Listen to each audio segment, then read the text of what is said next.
There you go. So on my way to the city, try to do some videos for Valentine's Day. I mean, not much. I got nothing much else going on except for testing out this camera.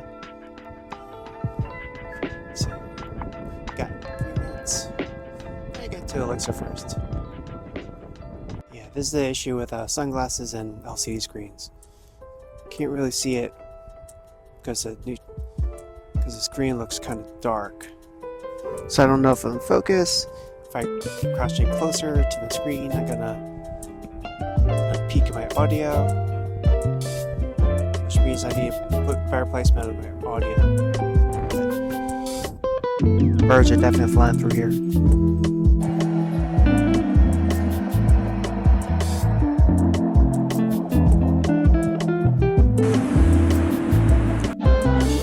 It's video.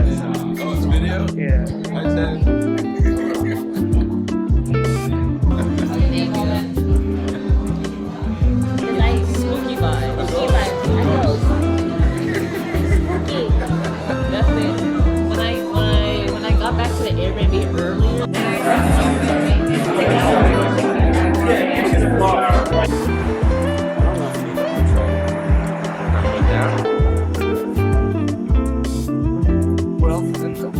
This isn't coffee.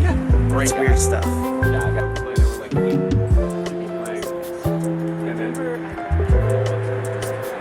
said it's my best friend. But I believe I just it's not working.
YouTube, welcome back to my channel. If you're new here, my name is Ted Neum.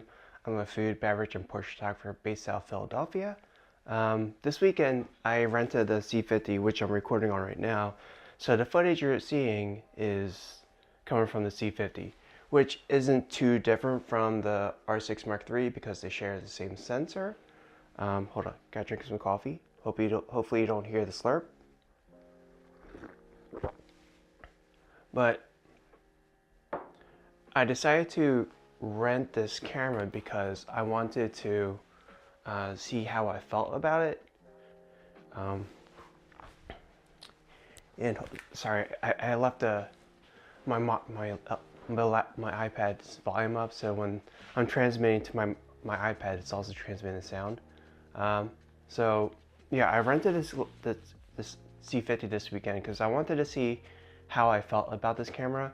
Now, I'm not that really good at video that I create some really cool fancy video to showcase its abilities and capabilities in my hands. I reached out to several people if I could do some video BTS like a narrative driven, but that didn't really go anywhere. So yeah, I couldn't put it through that kind of scenario, but this camera is wildly capable of doing a lot of things, and there are a lot of pros and cons I like about this camera for me. So I figured I might as well just I wrote the pro con list my little notepad so I can remember and try organizing these thoughts, so I can have a more cohesive video and that I don't ramble. Which, you know, was a recent constructive criticism that I ramble, and it turns people away from watching the whole video. And I get that, I totally do. I'm an introvert, so for me to talking to anyone, even in person, it's sometimes I do ramble, and sometimes I just stop talk. Sorry, gotta sneeze. But like sometimes when like I'm just listening to the person instead of, but only give like talk every now and then. I'm not. So that said, I'm not a very chatty person. Is on what I'm trying to say. But I wrote down the pros and cons list while I was working out this morning on my exercise bike. I started this video yesterday, and I you know, it was the pros and cons were all over the place. So I figured redo this video, put my list in actual much more cohesive outline, and it'd be more organized, basically. So I'll just start with the pros. Image quality, audio quality from this camera is amazing. I mean, pretty much any camera these days, the image quality, either from video or photography, is going to be amazing. It just depends on the user. What I didn't realize is how much better the audio capture is on this C50 over my like R5, R6 Mark III cameras. Especially when I use an audio top handle, the audio is way cleaner and way more vibrant than what I'm used to. Or maybe when I was using the top handle, I'm currently just using a lav mic because I didn't feel like I don't have a boom arm, so I can't really boom my my Sennheiser over me to get the proper audio capture that I would want. But I'm using my Hollyland mics to lav me up.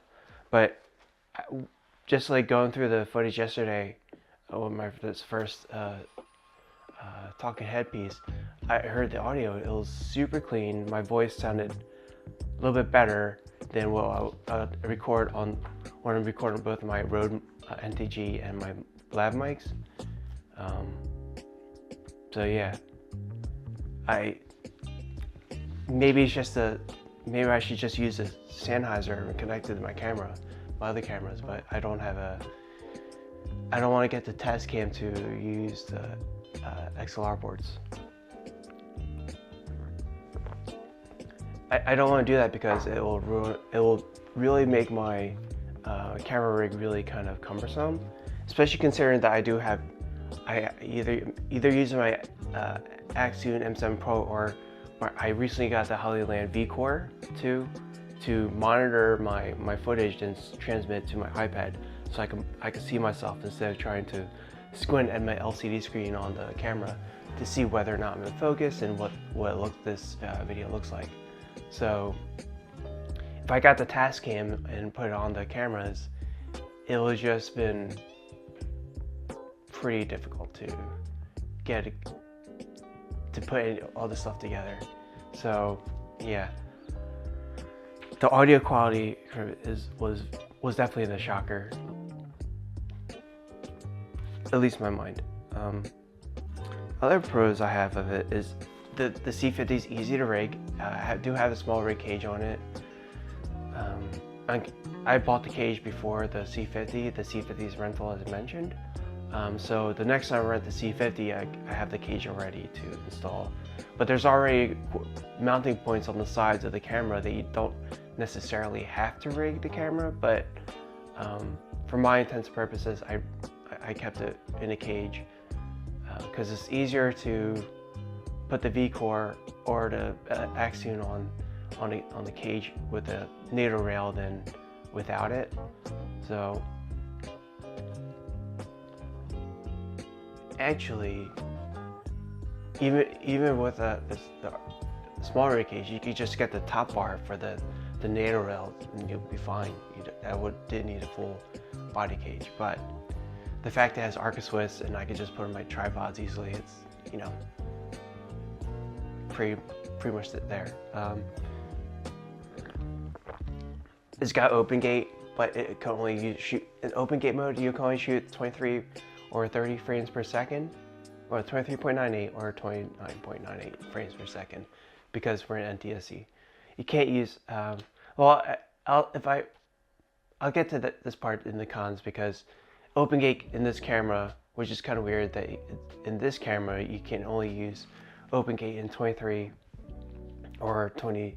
I'll just say 24 and 30 frames per second and round up a bit for OpenGate. I can understand that in the R6 Mark III because it doesn't have internal fan or cooling, and the C50 has an active internal cooling, but it can't record OpenGate in the 60 or 120 frames per second. It seems kind of weird. Anyway, that part's a part of the cons, so I'll get to that later. There's a lot of buttons to customize. I could put my peaking, my waveforms, my false color on separate buttons. I could put them all on at the same time if I wanted to, or turn them all off.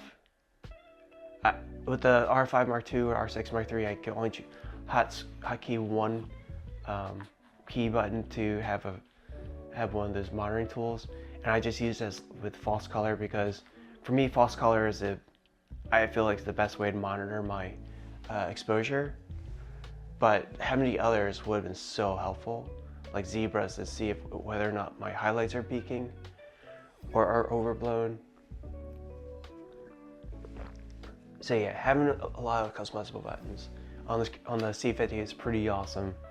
And leading into that is that because this camera has two base ISOs, 800 and 6400, I mapped out the base ISO to a button so I could just switch to the different base ISOs. Now the Canon R5 II and the R6 Mark III don't have base ISO, but we all know that we could start with, at least with their base is 800, but I guess the ISO in those cameras for the R5 Mark II cleans up at 4000, and with the R6 Mark III, because of the same sensor, it cleans up at 6400. So there's a whole lot more about how using base ISO that you should watch on YouTube. I think Josh Satin has a great segment on that one, but it's better to start at the base ISO than go from 800 to 6400, like scrolling up that way. So if you start at your base ISO 6400 and just bring it down a notch for if you're able to, you'll still get a really clean image. But if you're going from 800 to 600 or to 3200 or something like that, it gets kind of dirty. I won't say dirty, I mean more noisy. So get into the ISO closest to your base ISO from the base ISO of origin is way better than cranking it up from 800, is what I'm trying to say. It's got, as I think I mentioned, it has active cooling, like for active long takes, having active cooling is important. So this camera can run for as long as your batteries last. And for me, I haven't had too much issues with batteries, because for me, what I've been doing has just been shorter clips, not long takes. So I can't tell you how long each battery will last. According to my monitor, it says 51 minutes for this fully charged battery in the camera, which is still a decent amount of time. But I guess if you need a longer time, just connect it to a V-mount battery.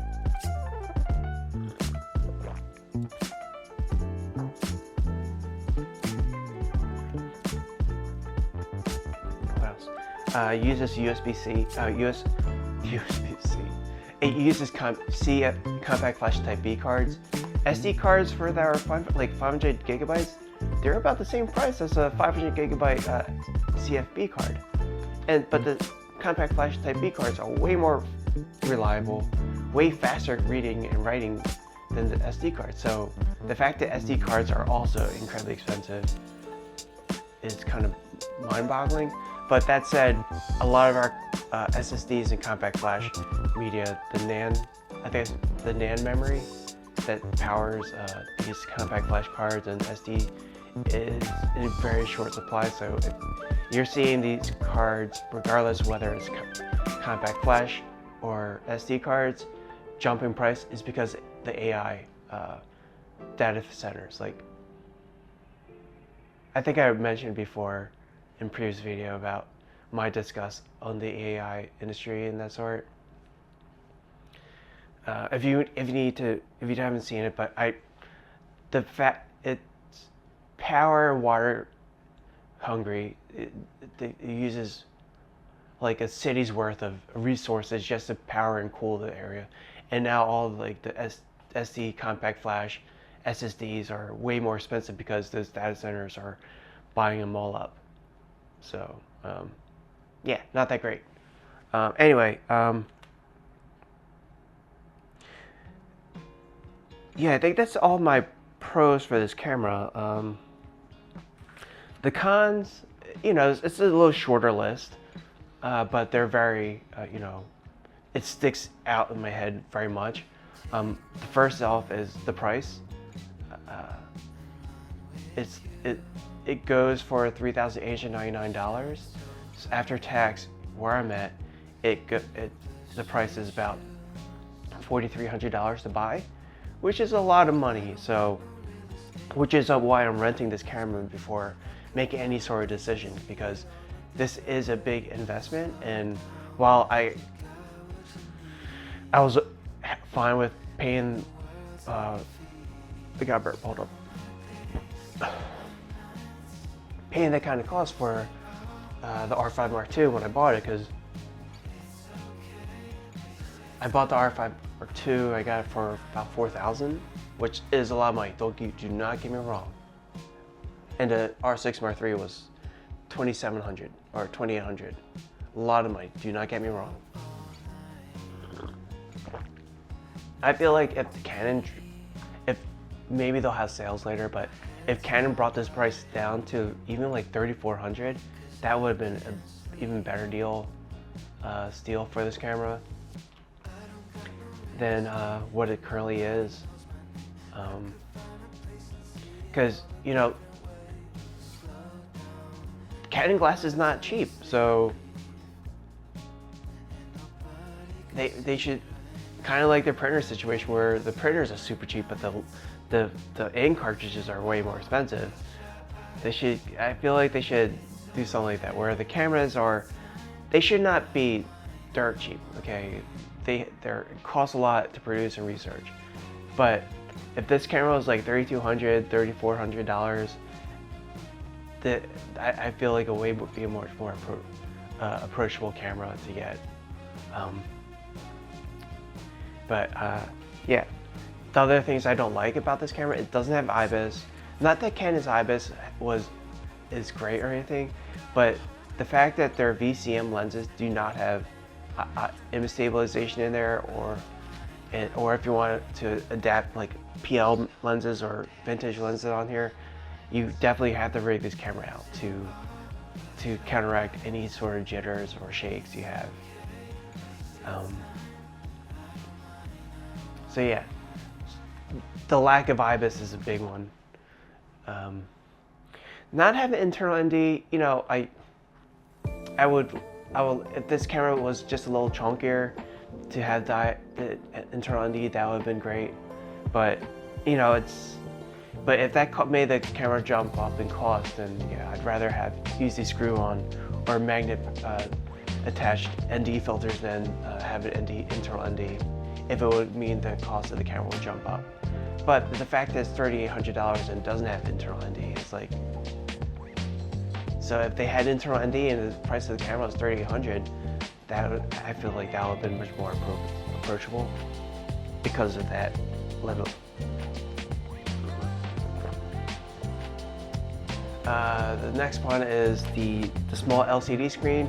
I could get away with it, and I would use my VCore attachment because I could put my phone on it to also monitor by my phone, as well as transmit to my iPads or whatever other devices I'm using to monitor the work or transmit the work. But speaking of the LCD screen, in bright daylight, I guess this also means includes all the other cameras too. It's really hard to see what you're shooting in broad daylight, especially with sunglasses on. So I have to take my sunglasses off and that's where to see what I'm shooting by the LCD screen, which is kind of annoying. As mentioned in my pros, you can't use OpenGate with 60 or 120 frames per second, which is kind of weird if you ask me.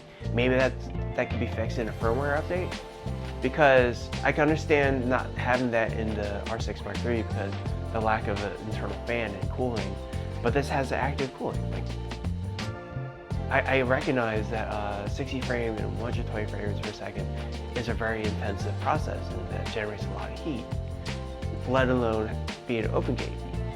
But this has an active cooling fan. Like, come on. As mentioned with the IBIS, the only lenses that have image stabilization are the 2.8 zooms and the silver rings lenses. So I only had the 24-70, which is shooting me right now, the 60 and 28, and then my 100mm macro, but they're all 2.8. Which, you know, if I'm able to control the light and have light, that doesn't matter to having 2.8. But if I'm in like a dark bar or something, and I can't really use any light other than ambient, you know, 2.8 is rough. And that also goes with photography too. Like,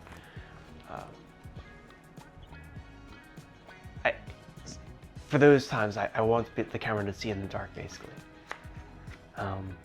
So yeah, I hope that the VCM lenses had IS in them, considering their cost and that sort. And there's the fact they're supposed to be hybrid lenses for photo and video, but the fact that they do not have IS in them is kind of sad, or disappointing, not just sad. Maybe it's because the image stabilization motors would really interact with the voice color, the VCM motors. I don't know. I'm not an engineer.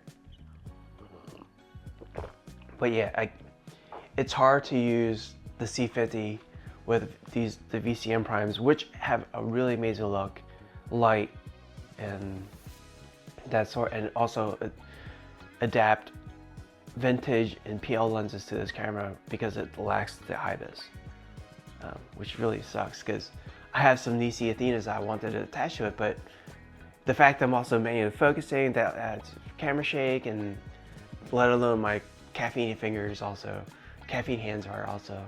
will introduce a lot of shake to the camera too. But those are my major gripes about the C50. The other is I have to set, maybe it's just me and how I configure this camera, and maybe it's something different, but I have to set a separate button to focus when I hit the outside of the record button to, if it's like a product or a subject that's not a person. Like I want to be able to just half press the record or show button to start recording, or start focusing before I hit record, like on my R5 Mark II or the R6 Mark III. Maybe this is just the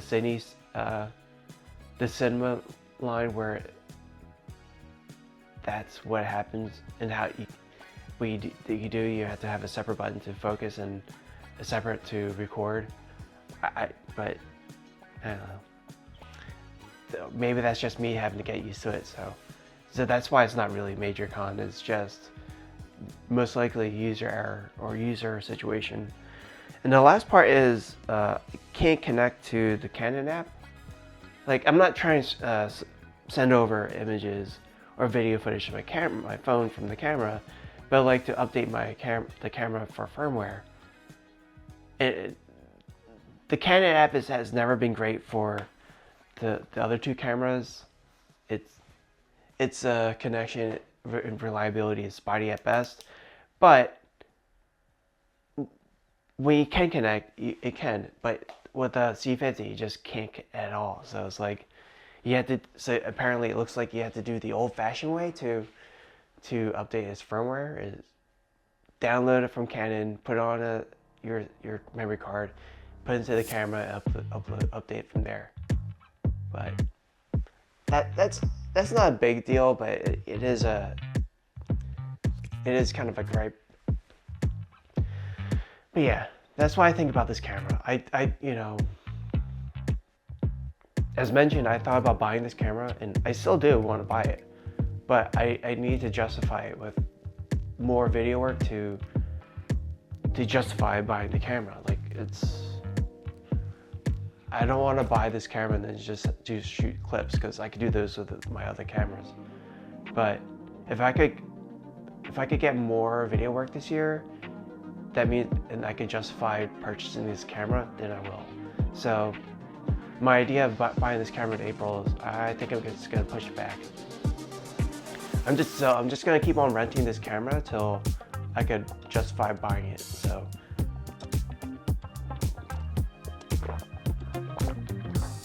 I feel like that's the best route to go for right now, especially in this economy and that sort. It's just to rent the gear that you want, test it out, see what you like about it, what you don't like about it, and keep on renting till you can actually justify the purchase. So my brother told me if I rent it 10 times, obviously bill the client the cost of the rental, then I will have documented proof that this camera is a necessity to purchase. Because don't get me wrong, it's a great camera, but $4,400, well, $3,899 before tax. That's a lot of money to drop. And so, and with money getting shorter and harder to come by, and in this economy, it's like, yeah, we're not in that time anymore where you could just drop the money and just recoup it afterwards. You have to, for me, I have to justify it with work and then say, okay, this purchase is necessary because I had this many video jobs that require this kind of camera. So that's my plan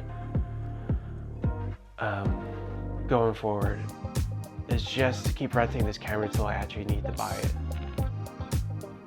So, but anyway, let me know what you think of the footage. What you think about this camera, whether or not this camera is something you're currently into. I know there's gonna be more new camera releases this year.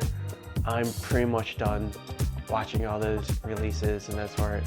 I'll still watch it for my favorite creators and that sort, but honestly, can't afford the fact that I'm going this route to try out this camera before I could buy it. I'm not in the position where I could just drop the cash for it. So I'm just gonna watch people's discussion of the gear, and then I think my purchasing and that sort is done. So yeah, I hope you enjoyed it, found anything in this video informative. I won't be able to answer any of your questions about the camera further because I don't own this camera. I'm returning back to Lens Rentals in a couple hours. So, but if this video was any help to you in your own research and that sort, just let me know in the comments. I'll respond. Anyway, but like and subscribe. I hope to create better videos in the coming future, where it's more, way more fun than just you seeing clips and just me sitting at my desk talking to the camera. But anyway, I hope you have a good one, and I'll see you in the next one. Peace.